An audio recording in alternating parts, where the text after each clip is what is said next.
Des grues, des bulldozers, des chantiers. Istanbul est en pleine mutation. Un troisième aéroport géant est en construction, un nouveau pont sur le Bosphore, la plus grande mosquée du monde et la rénovation de plusieurs quartiers. À coup de projets pharaoniques voulus par le président Erdogan, la mégapole est la vitrine d'une Turquie moderne et en pleine croissance. Le secteur de la construction a servi de moteur au miracle économique turc. Mais une vitrine en trompe l'œil. Depuis plusieurs mois, le pays traverse une grave crise monétaire. Pour le constater, il suffit d'aller au marché, là où la classe moyenne fait ses courses. Comme Meral Çayalan et son mari Özcan. Nous, on vient le soir parce que les prix sont moins chers. On vient après le travail. Combien on prend? 1 kilo ou un demi-kilo?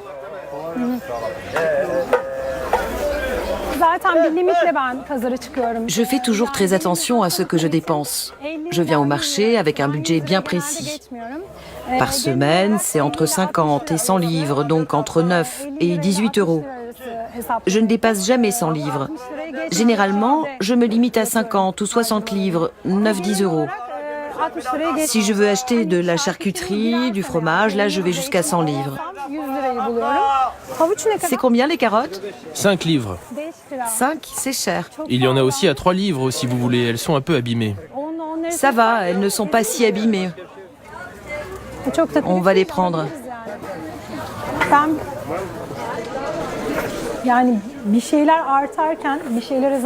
Tous les prix augmentent. Le loyer, l'alimentation, les vêtements, tout augmente. Mais comme nos salaires, eux, n'augmentent pas, on est obligé de renoncer à des tas de choses. Meral et son mari travaillent tous les deux. Pourtant, comme beaucoup, ils ont du mal à boucler les fins de mois. La livre turque n'en finit pas de dégringoler face à l'euro et au dollar. En un an, elle a perdu plus d'un tiers de sa valeur. Conséquence, une inflation à 2 chiffres qui fait flamber les prix et rogne le pouvoir d'achat des Turcs. Tout ce qui reste est à 3 livres. Même en fin de marché, fruits et légumes restent sur les étals. Non, en ce moment, ça va pas. Vous le voyez, on vend rien. Rien du tout. Il y a des promos sur les robes. Dans le centre historique, le quartier des Minonou est très animé. Pourtant, ici, on attend le client. Les vendeurs ont les yeux rivés sur le dollar. Le pays importe bien plus qu'il n'exporte. Ça, c'est l'autre facteur qui plombe l'économie turque. Et vu la chute de la livre, tout se paye au prix fort. Le cours du dollar s'est envolé. Moi, je travaille dans la confection. En général, les vêtements, on les achète en dollars parce que tout ça vient de Chine. L'année dernière, on achetait un ensemble pour 100-150 livres. Maintenant, le même, on l'achète à 200-250 livres. Nos clients, eux, ils sont habitués à nos anciens prix. Mais nous, on achète à 250 livres. Merve n'a vendu qu'une seule robe de toute la journée. Pour monter son commerce, elle a pris un crédit et hypothéqué sa maison.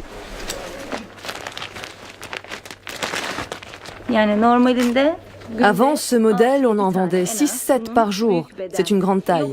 Maintenant, je n'arrive plus à le vendre. Cette robe est en rayon depuis 1 mois et demi. Les affaires ne vont pas bien du tout. Il y a de fortes chances que notre commerce coule. On peut encore tenir 1 mois et après, on sera obligé de fermer et de rentrer chez nous. Soit on vend des tomates au marché, soit il n'y a plus rien à faire. En Turquie, business et politique sont intimement liés, surtout en période d'élection.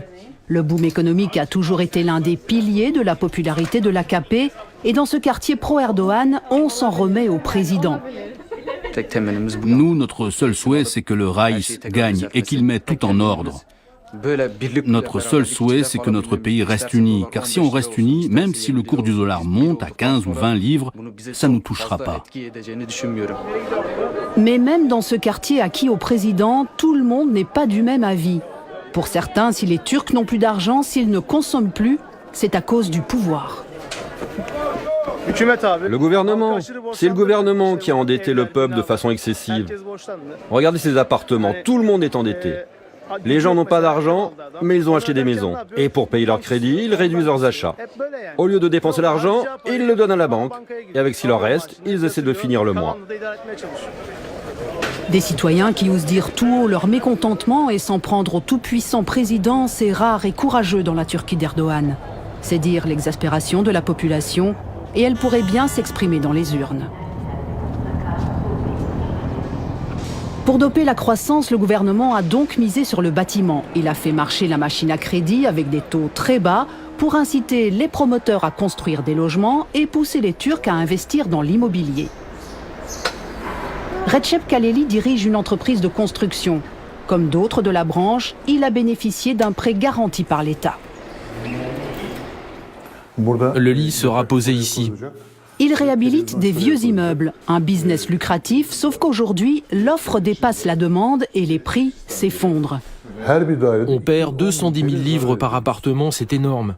Sur l'immeuble, ça fait 2 millions de livres, 400 000 euros. Un manque à gagner qui l'a poussé à licencier et qui pose pas mal de problèmes de trésorerie. Normalement, selon les contrats, on paye les sous-traitants avec des chèques à terme, à 90, 120 jours.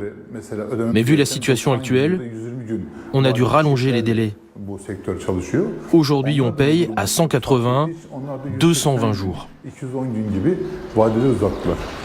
Malgré tout, le patron se montre confiant. Les crises économiques dans le secteur du bâtiment, ça arrive tous les 10-15 ans. Et en général, elles durent 2 ans. On y est habitué. Erdogan gère très bien cette crise économique. Il lutte très bien contre les complots politiques et économiques venus de l'extérieur qui visent à le renverser.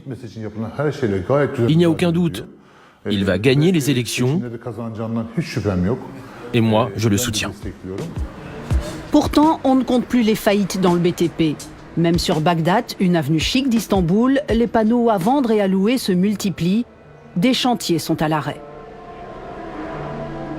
La chute de la livre, un casse-tête aussi pour les entreprises qui achètent leurs matières premières à l'étranger, donc en devises. Comme cette usine textile à 2 heures d'Istanbul, ici on produit du fil élastique haute technologie, du lycra. On a cette machine où passent les fils qui seront teintés et ils passent directement sur cette machine à droite. 90% de la production part à l'exportation. Ismail et Alper Çetinkaya achètent et vendent en dollars et en euros. Plus que la faiblesse de la livre turque, c'est l'instabilité qui les inquiète. On voulait faire des investissements pour augmenter nos capacités. Mais les élections, qui étaient attendues pour 2019, ont été avancées au 24 juin. Alors, ça ne se fera pas. On a été obligé de geler nos investissements. Impossible de se projeter dans l'avenir. Le père et le fils n'étant pas du même bord politique, ils ne sont pas d'accord sur ce qui provoque ce climat d'incertitude. Actuellement, on ne peut pas prévoir ce qui va se passer, parce que dans notre région, il y a un certain nombre de complots contre la Turquie.